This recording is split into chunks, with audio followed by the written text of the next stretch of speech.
So you want to make a matcha latte at home, but you don't have all the traditional tools. It's okay, because I'm going to show you how to make it using tools that you probably already have at home. Happy Matcha Mondays with Michelle. I'm so excited to be continuing this series in long form with you guys. You may know me from my short form Matcha Mondays series, but from now on, I'm also going to be posting a long form video in addition to the short form. I just love talking about matcha, and I can't wait to spend even more time with you guys at the start of our week. So I know a lot of people want to make matcha lattes at home because they want to save some money, but they don't want to commit to spending all this money on all of these supplies. Well, you probably have these tools in your kitchen already, so I'm going to show you how to use these to make my perfect matcha latte. Quick note, I do think it is good to use the traditional tools when you're making matcha, just out of respect for the culture and to help maintain the tradition. But if they're not accessible to you, like if you can't afford them or you can't find them in your area, then here's what you can do instead. So to start, I think the thing that actually really makes a difference is the matcha that you use. So the matcha that I'm using today is this one by Mizuba Tea Co. It's their signature matcha. Mizuba is one of my favorite brands, and this one is very affordable, so we're going to be using that today. And to begin, you're going to grab a container with a lid. I'm using this small little food container. You can use like a mason jar or just something with a lid on it because we're gonna close it up and give it a really good shake. So you want something with a good sealed lid. Then I'm gonna take my measuring spoon. This is a 1 teaspoon measuring spoon. Here's what the matcha powder looks like, by the way. It's a really nice green color. I'm running low on it. I'm so sad. Oh, it just smells so fresh and umami. It's a little vegetal, but it does have a kind of sweet smell to it too. So I'm gonna take 1 teaspoon and eyeball another half.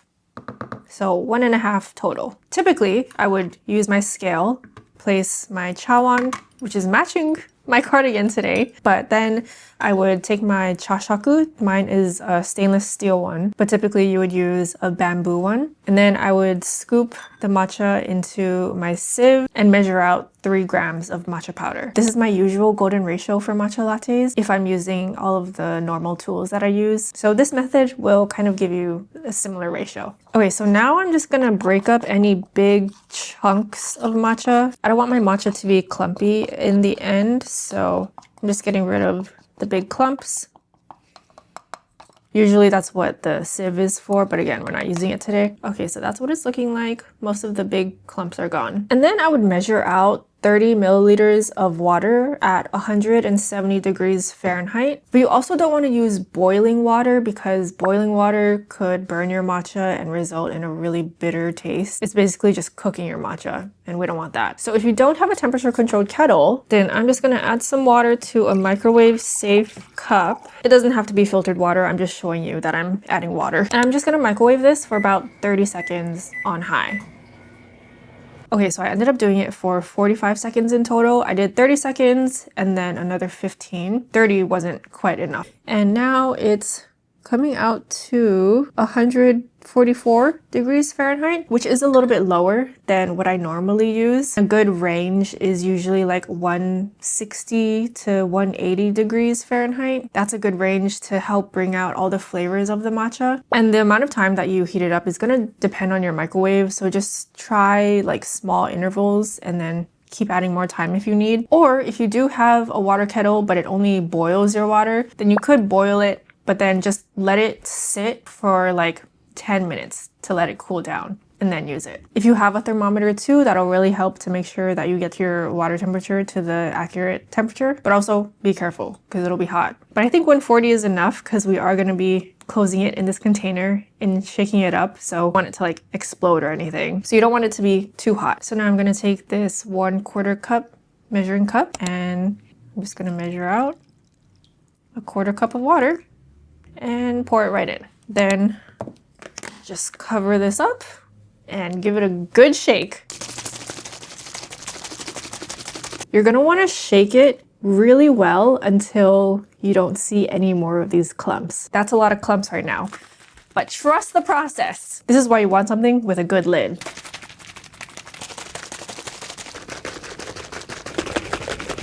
This is a workout.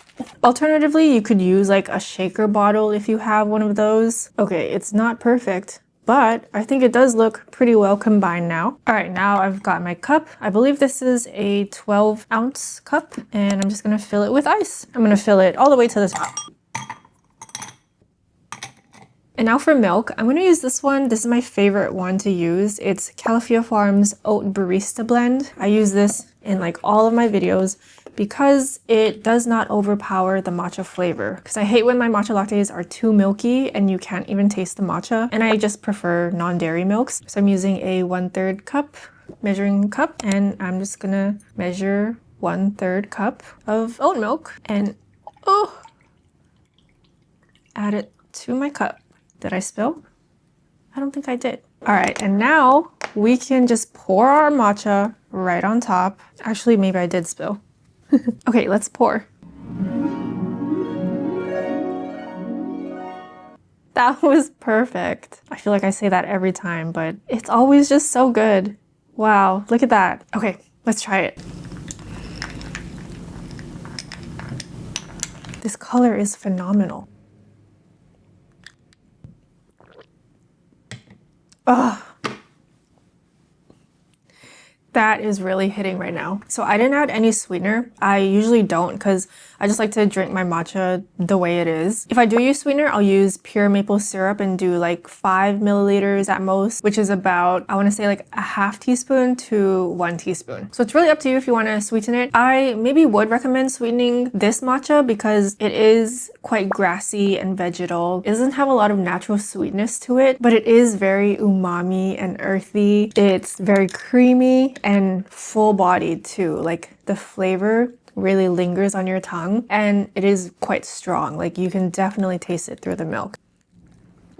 It's so fresh and this color is so good. This matcha definitely turned out just as good as when I make it with my traditional tools. So it goes to show that the tools don't really matter that much. I think it really does come down to the matcha powder. So I'll leave this one linked in the description box. But again, like I said, if you can use the traditional tools, then I would highly recommend doing that. I think as long as we can still appreciate and respect the culture and tradition behind matcha, then I think it's totally fine to enjoy your matcha in the way that is most accessible to you. So thank you guys for watching. I hope this helped. Let me know what I should film for next week's Matcha Monday, and I'll see you then.